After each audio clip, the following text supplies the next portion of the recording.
Hey guys, my name is Matsumo, and welcome to another episode of Monday Mailbox. This is a video series where you, the viewer, can submit your gaming-related questions, and then I will give my humble opinion on them. To get the formalities out of the way real quick, if you'd like to submit your own question that could be featured in an upcoming episode, you can do so by leaving a comment down below, or by sending me a Facebook or Twitter message. The first question for today is, do you think that power creep is becoming a problem in Siege? It seems like every new operator is getting stronger and stronger.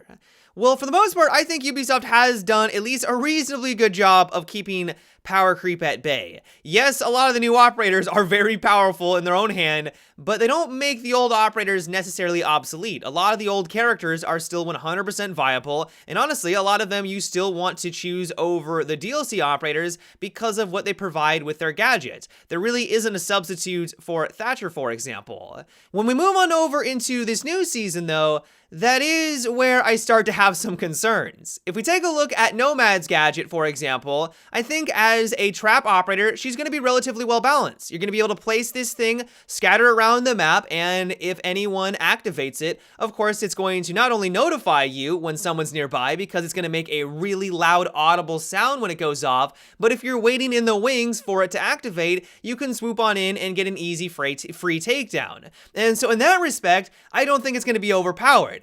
But if you use it offensively, that's where that power creep becomes a little bit more noticeable. Zofia, when she uses her concussive nades, you drone out the objective, you figure out where they're located, and then you launch your proximity concussive nades inside, and then rush on in after that and take them down. But the thing is, though, is that defense isn't just completely vulnerable. They're not stunned. Yes, they might be concussed, but they can still retaliate. They're at a disadvantage, but at least there is that interaction between offense and defense. That isn't true for Nomad. The setup might be the same, where you drone out the objective, you identify where they are, but then you launch in your air magic, it flings them to the ground, and then you get a free, easy takedown. Now, thankfully, it looks like Ubisoft is aware how powerful this is, and they're going to be making some small changes. They haven't gone into the details quite yet, but if I had to take a guess, they're going to make it so that it has a short activation time. So instead of just being instantaneous, it's going to take maybe 1 or 2 seconds for it to activate. That way, there actually is some interaction between offense and defense. Now, sadly, that isn't the only example of power creep with this DLC, because we have Kayed as well. Not only does he have an incredibly powerful secondary weapon that for some reason has access to an ACOG scope, and for some reason that ACOG is like the best sight in the game, it has very little housing around it. So the actual sight isn't obstructed on the sides as much as a normal ACOG, and so right then and there, it's like it's just bigger and better than any other sight that we've ever seen in the game. So that's one example. When we take a look at his primary shoddy, it's basically what Vigil and Dokkaebi has, but significantly better. Dokkaebi and Vigil only get 2 rounds before they have to reload. This thing gets 10 rounds and has access to an ACOG. It's basically a DMR, but for the defensive team, which we've never seen before. Now, we do have to remember that he is a 3 armored operator. He's not going to be able to roam around as well as someone like Vigil, and so maybe that's why there are these differences, but it just seems like they took a weapon that was already in the game, made it better, made it even better than that, and then just kind of slapped it on to a new character. And then finally, it looks like his gadget is just going to be straight better than Bandit in a lot of situations, making Bandit obsolete. And so all in all, I can 100% see where you're coming from and why you're a little concerned with this new upcoming DLC. One thing I can think of to try to alleviate some of these concerns is that Ubisoft might be trying to develop some new operators that, while yes, are stepping into some of the other territories of the other operators in the game, they're trying to fill a role in a niche that was never available. So Kayed is kind of like Bandit, but he is a 3 armor. He is an anchor, and we've never seen that before, and so it makes sense that he has these characteristics. Because Ubisoft wants to get to like 100 operators in this game, eventually there are going to be a lot more overlaps. And so I would not be surprised that in the future, we see an operator like Jaeger introduced that's 3 armor. So if you want to fulfill that role of stopping nades from getting onto the objective, you could play Jaeger for that roaming potential, or you could play this other character that's more about sitting on the objective. And that sort of seems like like what we're getting with this DLC, and really kind of more of our first look into that potential future. And so overall, while I realize that this was a long-winded response to your question, I think it was a good discussion to talk about. This is going to be something that Ubisoft needs to take into consideration, and hopefully they've accounted for it with this upcoming DLC. The next question comes from Dylan, and it is, do you think that bombers in Battlefield 5 need a nerf? Absolutely. And thankfully, it looks like DICE also agrees with this because they've already stated that in their December 4th update, I believe they're going to be making some changes and some nerfs to this vehicle. The most notable one is that they're going to be increasing the damage that it takes against AA. Now, does this mean that bombers are now going to be well balanced?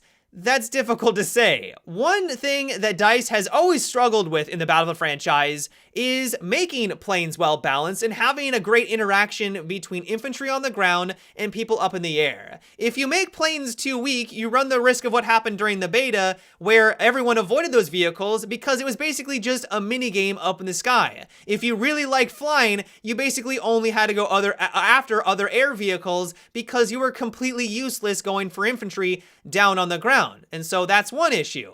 If you make them too powerful, though, which I think is the problem with the bomber right now, then everyone down on the ground is just getting destroyed by these vehicles, which isn't fun for the infantry players. And so it's really difficult to ensure that there is that balance between these different dynamics. This is, like I said, been something that DICE has been struggling with forever now, and I don't know if they really ever got it right in any Battlefield game. Battlefield 1, it was a nightmare, especially if you're playing more of the linear game modes like Operations. You were just getting destroyed over and over by these vehicles. If you take a look back at past Battlefield games, though, like Battlefield 3 and Battlefield 4, it felt like they didn't really have much impact on infantry at all. Like, yes, they were reasonably good at taking care of tanks and definitely taking care of helicopters, and so maybe that's the role that they need to try to fulfill. But of course, there are no helicopters in this game because of the time period, and so it's just difficult to make this work. Hopefully, I'm painting a picture that this is not an easy task.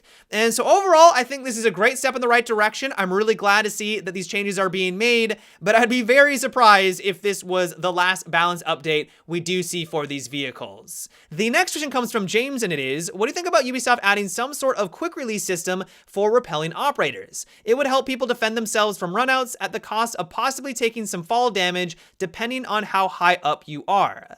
I don't really know if this is necessary. If you kind of think about it, we already have a quick release. If you hit the sprint key, well, yeah, you don't drop down to the ground. You don't just fall all the way down to the bottom. You do move significantly faster down the rappel than if you were just doing it normally. And while maybe in some circumstances, if someone runs out on you, you could drop down and take a little bit of damage, it might save you in those situations. I think for the most part, adding in a system like this really wouldn't be all that advantageous. What I would much rather prefer is just to give more options and flexibility to players who are repelling.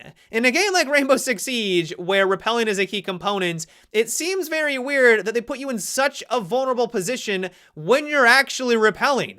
If you notice that someone is directly below you and you want to repel on the top of a building down below so that you can try to take them out, not only are they going to hear you because it makes a ridiculous amount of noise, they're going to look up, but also you have to go through an animation where you literally cannot retaliate. So if they stare up at you, they will be able to get an easy free takedown. There's nothing you can do. If you're on the outside of a building and someone runs out on you, they can actually run far enough outside that you literally cannot turn your character far enough to be able to line up and take them out. So once again, they get a free easy kill. What's really weird about this is that Ubisoft has always had the policy that they want to give the player the flexibility and the ability to always be in control over their character. This is the reason why you can vault through windows and actually shoot people while you're vaulting. Doesn't make a whole lot of sense in reality, but they want to give you that control. For some reason, that agency doesn't extend on over to repelling. And so overall, while they could do what you recommended and made it so that you had this quick release system, I don't think that's necessary. I just think they need to clean up the systems that they already have and give players that control that every other aspect of the game has. The next question comes from Kevin, and it is, what is your opinion on MMGs in Battlefield 5? Personally, I'm a support player there and seeing what they did to them kind of ruins it for me when you can't aim down sight. Do you think that should change? No, not at all. I actually like how unique they are in Battlefield 5. As long as you're using them properly, honestly, they're some of the best weapons in the game. Yes, there are some situations where the bipod mechanic can be very finicky, and they need to improve upon that. Like, there are, for some reason, some surfaces where you try to aim down sight, and it just doesn't seem to work. So in that respect, yes, they need to improve upon that. But you really should be using this defensively, and when you do, these are arguably some of the best weapons in the game. A lot of people are actually advocating that DICE nerf their potential because they are that strong. And so I would not look at these like every other support weapon. If you do want to play aggressive and you want to play like your standard FPS, then you need to use the other options. But if you want a different playstyle, and that really is what this provides, it's a completely different playstyle than what we're used to, then these are going to be another option. As soon as they allow you to aim down sights, I feel like they would need to nerf the other aspects significantly that are associated with this, which kind of defeats the purpose of what they were going for. But yeah, guys, that is about it for today's episode of Monday Mailbox. I hope you enjoyed. Let me know what you thought about what we discussed in today's video. Do you think that power creep is becoming a problem in Siege? Do you not think that's an issue? Let me know down below. As always, if you'd like to submit your own question for an upcoming episode, you can also leave a comment or by sending me a Facebook or Twitter message. But until tomorrow, guys, have a good one and take it easy.